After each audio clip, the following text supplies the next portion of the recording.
Hello friends, अस्सलाम वालेकुम। Welcome to a fresh new episode of Sundays with Sammy and I hope आप सब खैरियत से हैं, अपने अपने घरों में, अपनी अपनी लाइफ्स में बिजी, कंटेंट और सेटिस्फाइड हैं।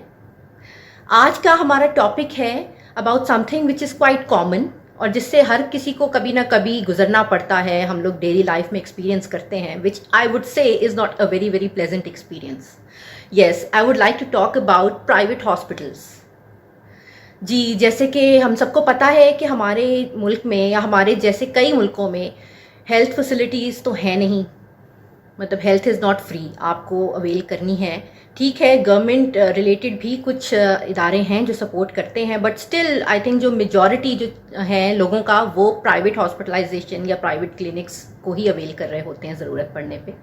तो अभी रिसेंटली मेरा एक एक्सपीरियंस हुआ है छोटा सा, तो मुझे लगा कि वो उसके बारे में मुझे आज यहाँ बात करनी चाहिए। रिसेंटली कोई हफ्ता भर पहले मुझे अपने एक फैमिली मेम्बर को लेके सडनली इमरजेंसी में हॉस्पिटल जाना पड़ा एंड जो हॉस्पिटल मैंने चूज़ किया वो हमारे घर के पास भी था, फेमस भी था और साथ ही साथ it was like one of those cliché किस्म के हॉस्पिटल्स नहीं होते जो महंगे भी होते हैं और ज़रा शो शाह वाले भी होते हैं। It was one of those. तो वहाँ मैं लेकर गई अपनी बेटी को एंड व्हाट हैपेंड वाज कि step by step I just tell you how it was. एक तो हम हॉस्पिटल गए पैनिक में कि बच्ची को अगर चोट लगी है तो ऑब्वियसली पेरेंट्स पैनिक तो करेंगे। हम जब वहाँ गए we didn't know where to go, what to do, what to expect, whom to call for. तो सबसे पहली चीज़ तो हमें ये हुई कि जो भी हमारे पास हेल्थ स्टाफ आ रहा था ना, दे वर वेयरिंग मास्क। अच्छी बात है, हमने भी इनफैक्ट मास्क पहने हुए थे, बड़ी अच्छी बात है मास्क पहने हुए थे, लेकिन वो कुछ डिफरेंट से मास्क थे, वो एको कर रही थी, उनकी आवाज़ उसमें गूंज रही थी। अब गूंज रही है, मैं बता रही हूँ मेरी बच्ची के साथ मसला है, ना मुझे समझ आ रहा है वो क्या कह रहे हैं, ना उनको मेरी बात ठीक से कन्वे हो पा रही। पहली फ्रस्ट्रेशन। दूसरी फ्रस्ट्रेशन ये थी कि इतना बड़ा हॉस्पिटल था मगर इमरजेंसी एरिया में इतने अच्छे ज़्यादा जगह नहीं थी कि हम कहें ना कि आप जाओ और फटाफट आपको कोई ना कोई अटेंड कर ले, आपको कोई ना कोई क्यूबिकल मिल जाए। वो नहीं हुआ हमारे साथ। So we had to wait like for 10 minutes. फिर हमारे पास जब डॉक्टर आए, खैर उन्होंने पूछा क्या हुआ, डायग्नोसिस उनको समझ में आया, हमें कुछ टेस्ट कराने को बोले, वो कराए हमने। फिर हम वेट कर रहे थे। अच्छा, इमरजेंसी में लेके जाने का मतलब होता है पेशेंट को कि भाई जल्दी जल्दी आपने मसले का हल निकालना है, अगर ट्रीटमेंट करनी है तो फटाफट करनी है, अगर आपने उसको एक फ़र्स्ट एड दे के भेजना है तो वो भी आपने फटाफट करना है। बट इमरजेंसी क्या थी कि वहाँ पे पेशेंट को तब तक एडमिट नहीं किया जा रहा था जब तक उसका कोरोना टेस्ट ना हो जाए और उसके टेस्ट रिजल्ट्स नेगेटिव ना आ जाएं। अब इमरजेंसी में आप समझ सकते हैं कि इतना डिले क्या ठीक है, किसी भी तौर से नहीं है ऑब्वियसली। फिर साथ ही साथ जो अटेंडेंट होगा, स्पेशली एक माइनर अगर आपका पेशेंट है तो उसके साथ तो आप मोस्टली मदर्स होती हैं या कोई ना कोई बड़ा साथ होता है, तो उस अटेंडेंट का भी टेस्ट लाजमी हो गया कि वो भी साथ ही साथ आपको फटाफट उनका टेस्ट करवाना है और ये दोनों की रिपोर्ट्स क्लियर आनी चाहिए। ठीक है जी, पूरी रात हमें टेस्ट कराने के बाद वहीं पे गुजारनी पड़ी। फिर उधर ड्यूटी डॉक्टर्स जो चेंज हो गए तो जो आने वाले थे उनको कुछ नहीं पता था, दे वर टोटली क्लूलेस। ठीक है, एक बात तो यहाँ पे मैं ये रेज करूंगी कि भाई अगर कोई जा रहा है तो वो कम से कम हैंडिंग ओवर टेकिंग ओवर तो करके जाए ना, कि भाई ड्यूटी खत्म हुई है तो आने वाले को बताए कि ये पेशेंट आए हुए हैं और प्लीज़ इनके साथ इनको ये मसले हैं, आपने इस तरह से इन्हें हैंडल करना है। The new doctors were totally blank, the other staff also, supporting staff, medical हो जाए या अदर, सब लोग टोटली ब्लैंक थे। अब जो भी आ रहे हैं हम शुरू से लेके एंड तक उसको पूरी की पूरी स्टोरी सुना रहे हैं, डिस्पाइट ऑफ द फैक्ट कि हम खुद भी फ्रस्ट्रेटेड हैं, थके हुए हैं, परेशान हैं। सबसे बड़ी बात, we don't know what's going to happen और हम बार बार वही स्टोरियां सुनाए चले जा रहे हैं। फिर फाइनली ये रिपोर्ट का वेट करते करते करते सुबह हो गई। सुबह के टाइम भी जब मैं उनसे कहने गई कि अब आप मुझे रूम दे दें, मेरे पेशेंट को रूम में ले जाएं, तो क्या करना है, तो दे वर क्लूलेस अगेन। कहते हैं अच्छा आपने कोविड कराया, आपकी रिपोर्ट आई, रिपोर्ट लाइए। अब मैं कहा रिपोर्ट मैं कहाँ से लाऊं, पेशेंट के साथ मैं अकेली हूँ, छोटे बच्चे को छोड़ के मैं कैसे जाऊँ। तो दे सेड कि नहीं जी हम तो नहीं लाएंगे, आपको ही लानी पड़ेगी। I went to the lab, I arrange for the report.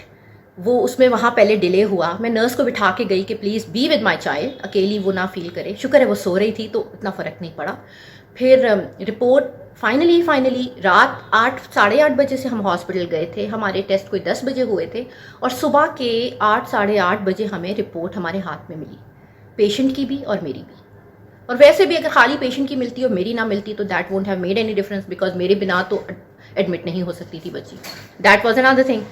सो उसके बाद जब हमको रूम में जाना था फाइनली, अच्छा भाई अब तो रूम में भेज दो, तो यहाँ पे मुझे याद आ गया एक इंटरेस्टिंग मूवी का सीन कि मुन्ना भाई MBBS, आई एम श्योर बहुत लोगों ने देखी होगी। It's like one of my personal favourites as well. उसमें आपको याद है वो फेमस सीन होता है कि जी एक इंसान आया है, वो कैजुअलिटी की हालत में रहा तो उसको फॉर्म भरने का है, ज़रूरी है। वही सीन मेरे साथ हुआ कि आई वाज लाइक कि आप पहले एडमिट तो कर लें, नहीं जी आप पर्टिकुलर्स दें बच्चे के अपने और ये करवाएं। अच्छा जी, वो फॉर्म भरने में ठीक ठाक वक्त लगा, वो मैंने टाइम उनको दे दिया। मैंने कहा जहाँ इतनी देर वहाँ और, अब भाई रूम में ले जाओ।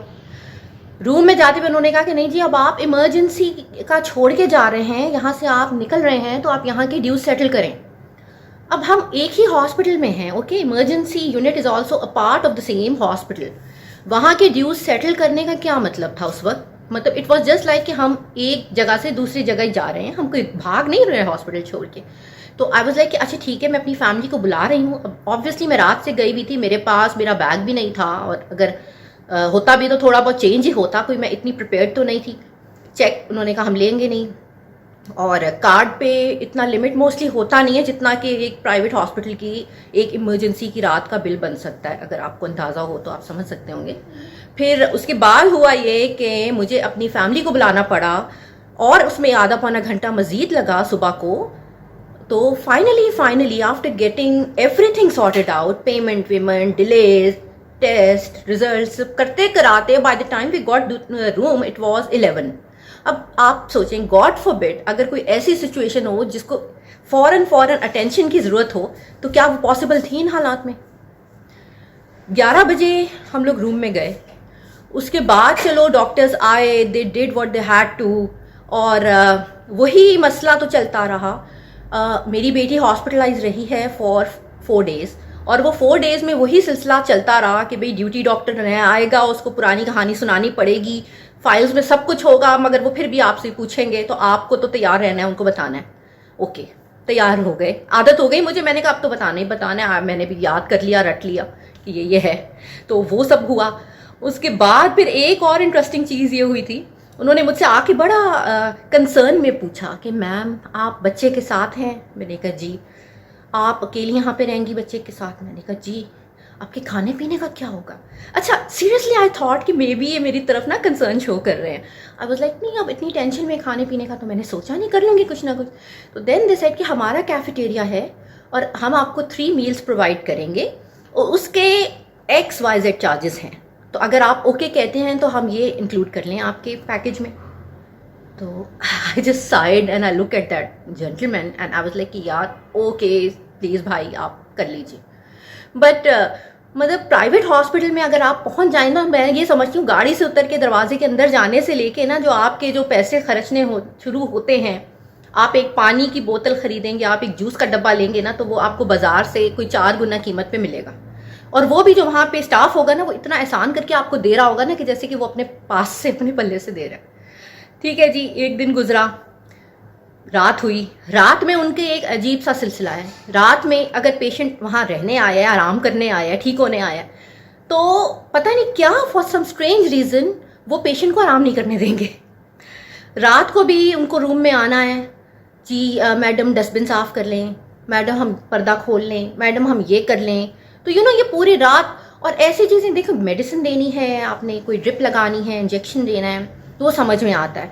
गॉड फॉरबिड कोई इमरजेंसी है, आप बुलाओ पेशेंट के लिए, वो भी समझ में आता है। बट ये जो बिला वजह का स्टाफ, देन 6 बजे सुबह धड़ करके दरवाज़ा खुला और ये जी न्यूज़पेपर। अब इतनी टेंशन में न्यूज़पेपर किसको चाहिए भाई? और अगर मुझे चाहिए होगा तो आई एम श्योर मैं मांग लूँगी। फिर खाना आता था जब कभी, ये तो उनकी एक आदत थी कि खाना आने के बाद they would just be like, अच्छा मैडम अभी बर्तन ले जाएं। वो बर्तन लेने के लिए कोई 3 से 4 दफ़ा आते थे। और आप समझ सकते हैं अगर बच्चा आपके साथ है तो उसको खाने का भी एक इशू होगा, बच्चे को खिलाना भी मुश्किल है, तो वो बार बार बर्तनों का किस्सा। तो मतलब कॉन्स्टेंटली आप समझो वो एक हॉस्पिटल का प्राइवेट डिलक्स रूम ना होके वो एक हाईवे था कि जिसको दिल करे आ रहा है, जिसको दिल करे बार बार अंदर आके आपको झांक रहा है। समटाइम्स तो स्टाफ बिला वजह दरवाजा खोल के धड़ करके बंद करके चले जाते थे। I don't know what were they trying to prove, क्या ऐसी बात थी, उन्हें क्यों लग रहा था कि हमें देखते रहें, हम कोई अंदर से गायब तो नहीं हो जाएंगे। सो ऑल दीज थिंग्स, और खैर अल्लाह का शुक्र है, cut a long story short, ये 4 दिनों के बाद हमारी प्रॉब्लम सॉल्व हुई काफ़ी हद तक और उन्होंने हमें घर जाने को कह दिया। तो घर जाने के टाइम ऑब्वियसली बिल भी क्लियर हुआ और सारा कुछ हुआ, और अभी भी फॉलोअप विजिट्स चलते रहेंगे और हर दफ़ा जो है मज़ीद हमें चार्जेस पड़ते रहेंगे।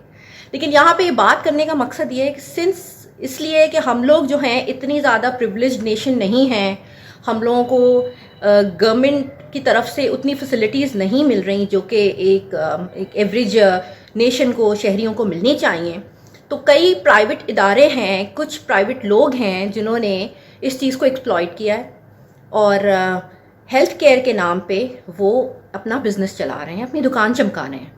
आई एम श्योर आप सबके साथ भी इस तरह के बहुत वाक़यात पेश आए होंगे, कुछ ना कुछ हुआ होगा और आपको बहुत फ्रस्ट्रेशन भी हुई होगी, जैसे मुझे हुई है जगह जगह पे। कभी तो मैं कहूँ कि हमें रूम में डिस्टर्ब करने के नाम पे, कभी फालतू चार्जेस इनकर करने के नाम पे, कभी हमें पुश करने के नाम पे कि आप ये नहीं, ये पहले करें नहीं तो हम अगले स्टेज पे नहीं जाएंगे। यू नो, वो एक तरह से आप एक साइकिल में आ गए और उसके बाद आप उनके रहमो करम पर हैं कि वो जो चाहेंगे आपको वही आप करना पड़ेगा। एंड सबसे इंटरेस्टिंग बात, last but not the least, वहाँ का इतने बड़े हॉस्पिटल का, इतना मैं कहती हूँ वो privileged lot of the society जहाँ पर जाता है और जाके फ़ख्र महसूस करता है, उस हॉस्पिटल का वाईफाई नहीं चल रहा था। ओके, एंड 4 दिन मैं वहाँ रही हूँ और मैंने वहाँ कोई वाईफाई यूज़ नहीं किया। इतनी बेसिक सी चीज़ उन्होंने हमें देना ज़रूरी नहीं समझी थी। सो इससे ज़्यादा क्या हो सकता है, मतलब I just don't know what more to say on that. तो खैर आप भी फ्रेंड्स अपना अपना एक्सपीरियंस मुझसे शेयर ज़रूर करिएगा हॉस्पिटल्स के हवाले से, प्राइवेट हॉस्पिटल्स या प्राइवेट हेल्थ केयर, किसी भी तरह से आपने एक्सपीरियंस किया हो कुछ तो प्लीज़ मुझे बताइएगा। I would be looking forward to your comments and इंशाल्लाह I will see you next week same time with my channel Sundays with Sammy, and till then look after yourself, take care and be positive. This is Samar Ghulam Ali signing out. Take care. Allah Hafiz. Bye bye.